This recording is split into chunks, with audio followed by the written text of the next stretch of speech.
मेरे बच्चे, आज के संदेश में तुम्हें देने आए हैं जो तुम्हारे लिए बहुत है, महत्वपूर्ण है। मेरे बच्चे, तुम्हें क्या लगता है कि मैं तुम्हें कुछ नहीं दिया है?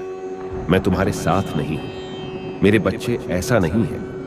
मेरे बच्चे, तुम हमेशा चाहते हो कि जल्दी से जल्दी हमें यही चीज चाहिए, हमारी यह चीज पूरा हो जानी चाहिए, हमारी ख्वाहिश पूरी होनी चाहिए। तो मेरे बच्चे, मैं तुम्हें बता देना चाहता हूं कि तुम्हारे बहुत सारी चीज, सारी ख्वाहिश है, पूरी हो जाएगी। लेकिन मेरे बच्चे, एक चीज जान लो, समय से पहले और भाग्य से पहले किसी को कुछ नहीं मिला है। मेरे बच्चे, अगर दे भी दूं, अगर ए भी जाए, तो उसके पास वह ठहरता नहीं है, रुकता नहीं है। तो मेरे बच्चे, सफर करो, सब्र का फल मीठा होता है। इसलिए मेरे बच्चे, आज उन सारे चीजों को बताने आए हैं जो तुम्हारे जीवन काल के लिए कौन सी चीज है, महत्वपूर्ण है, और तुम्हें इस समय में कौन सी चीज है प्राप्त होने वाला है। कि मेरे बच्चे, धैर्य रखना और सचेत रहना, क्योंकि मेरे बच्चे, जो ज्यादा लालच मन में पलता, वह हमेशा दुखी रहता है।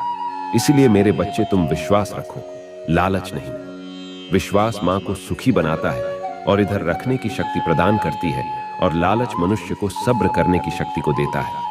इसलिए मेरे बच्चे, तुम्हें आज के लिए जो सिख संदेश के रूप में वीडियो में देने वाली जानकारी तुम्हारे जीवन काल में खुशियां लाकर भर देगी। मेरे बच्चे, श्री महादेव जी कहते हैं, मेरे भक्ति हमेशा सुखी रहे, उसकी स्थान हमेशा ऊंचाई पर है। मेरे बच्चे हमेशा खुश रहे, संसार में हर सुख भोगें, हमेशा पुण्य करें, और उसकी हमेशा जय जयकार हो।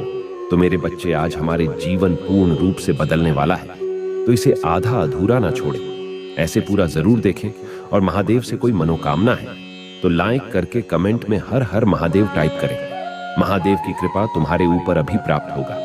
मेरे प्रिय बच्चे, तुम्हारे अंदर वह शक्ति जागृत हो जाएगी। तुमको हमेशा एक ऐसा राज दिखाया जाए, तरक्की की ओर ले जाएगा।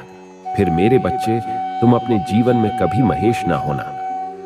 अधूरा कार्य आधुनिक शक्ति रखता है। इसलिए जब भी कोई बड़ी मंजिल तुम्हें प्राप्त करनी हो या कोई बहुत बड़ा मुकाम हासिल करना हो, तो उस बड़े मुकाम के लिए तुम्हें कार्य भी बड़े बड़े कर देंगे।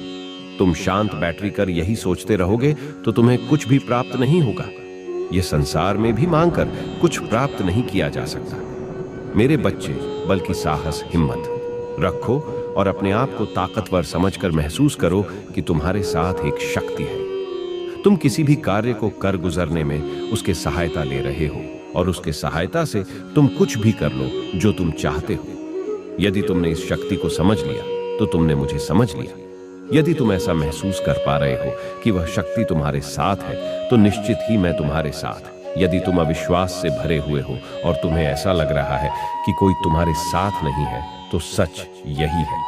मेरे बच्चे, तुम्हारे साथ कोई नहीं है, क्योंकि सब कुछ तुम्हारे पर निर्भर करता है। तुम्हारा हृदय क्या महसूस करता है? अगर तुम्हारे हृदय के अंदर नकारात्मकता भरी हुई है, तो फिर तुम ही अपने हृदय में एक शक्ति को विराजमान करने के लिए मंत्र का नहीं, साफ दिल का होना जरूरी है।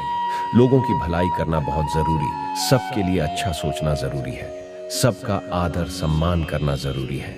उस तरह के हुए फूल की तरह बनाएं जो कोमल होता है और सबको अपनी खुशबू से महकाता है। और सब तुम्हारे करीब आना चाहिए, ना कि कांटों की तरह बनो जिससे लोग दूर रहना चाहते हैं। क्योंकि जब तक तुम्हारे पास कोई शक्ति रहेगी, तब तक जीवन में तुम यह सही मार्ग व दिखाते रहेंगे। तुम्हारी पूरे शरीर पर उसका अधिकार रहेगा। सोचने समझने की शक्ति प्रबल रहे। जीवन में खुशियां प्राप्त होती हैं जब तुम खुशी का आभास होता है, तब नहीं जब तुम्हें सब कुछ मिलता है।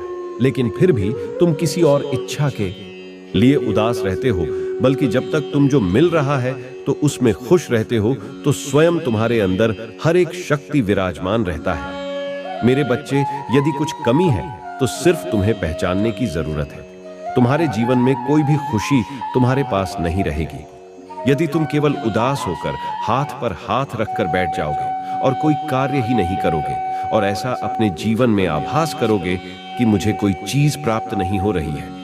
उस चीज के लिए रोते रहोगे तो आगे के मार्ग बंद होने लगेंगे। इसलिए उठ खड़े हो, सभी चिंताओं को त्याग दो और कार्य करने लग जाओ। जैसे जैसे तुम कार्य करोगे, वैसे वैसे आगे की मांग खुद चले जाएंगे। तुम ही अपने आप हो, हमार दिखाई देने लगेगा जो तुम्हें चाहिए। मेरे बच्चे होकर तुम कमजोर कैसे पड़ सकते हो? मैं जानता हूं। हर दिन एक समान नहीं होता, किंतु तुम यह कैसे भूल जाते हो कि तुम विशेष हो। तुम एक सर्वश्रेष्ठ बच्चे हो। तुम्हारे लिए कुछ भी असंभव नहीं है। जो तुम्हारे संपर्क में आते हैं वह भाग्यशाली हो जाते हैं। तुम्हारे साथ बात करके दूसरों को सुख का अनुभव होता है। लोग तुमसे प्रेरित होते हैं और तुम खुद को ही इतना कम क्यों समझ लेते हैं। मेरे बच्चे, सुन वह स्थान हो जो खुद अपने चमक नहीं देख पाता। कभी कभी चुप हो जाना अच्छा है, किंतु मायूस होना नहीं। मेरे प्रश्न का उत्तर दो। पिछले कुछ दिनों में या कुछ महीनों में तुमने अपने आसपास अथवा अपने भीतर कुछ बदलाव महसूस नहीं किया है। एक कागज और कलम उठाओ और अपने हाथ से उन बदलावों को उसमें लिखो। छोटे से छोटे उपलब्धियों को स्मरण करो और उससे लिखो, तब तुम पाओ तुमने हर दिन एक जंग जीते हो। कुछ ऐसी घटनाएं तुम्हारे जीवन में होने वाले थे जो तुम्हें दुर्भाग्य का भागी बना देती, लेकिन मैंने पहले ही तुम्हें बचा लिया है। संकट में जाने से पहले कि तुम्हारा भाग्य दिव्य तरीके से परिवर्तित कर दिया गया है। ये सब कौन कर रहा था? जो घटना नहीं देख पा रहे हैं वह आखिर कौन करता है? तुम्हारे हृदय में जो सकारात्मक ज्योति जलती रहती है, क्या तुम उससे अनुभव नहीं कर पाते? मेरे बच्चे, तुम स्वयं जानते हो तुम सही हो, मैं जानता हूँ। कभी कभी हिम्मत पीते हैं। लगातार संघर्ष करते हुए भी सफलता न मिलने पर व्यक्ति कमजोर होता है, लेकिन तुम्हारे जैसे विशेष बच्चे के लिए यह करना उचित नहीं है। तुम तो मेरे बहादुर और सबसे प्यारे बच्चे हैं। यदि तुम अपने मार्ग पर विचलित हो गए तब तुम समाज में उदाहरण स्थापित कैसे करोगे? मेरे बच्चे, ऐसा मौका कुछ विशेष प्राणियों को भी मिलता है जो युग युगांतर में उदाहरण स्थापित करते हैं। तुम ही अपने जीवन के उद्देश्य के साथ अपनी आत्मा के उद्देश्य का ध्यान रखना चाहिए। अंततः जीत तुम्हारी होगी, यही सत्य है, क्योंकि तुम मेरे सुरक्षा कवच में सदैव सुरक्षित हो।